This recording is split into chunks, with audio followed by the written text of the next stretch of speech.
Because you put our grandson first. And me. I'll never forget it.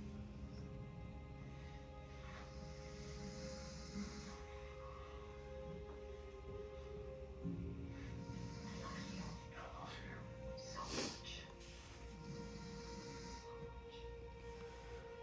Thanks again for the ride. Yeah, you're pretty quiet on the way here. Something happened with your dad? He told me I couldn't come back. He said it was too risky. Was he worried about the cops finding him? Not just that. He's also concerned about Mr. Sidwell. I have a feeling he's not just a danger to me, but to my dad as well. Yeah, that guy, he's definitely bad news. How do you know? My dad ran into him last year in Africa.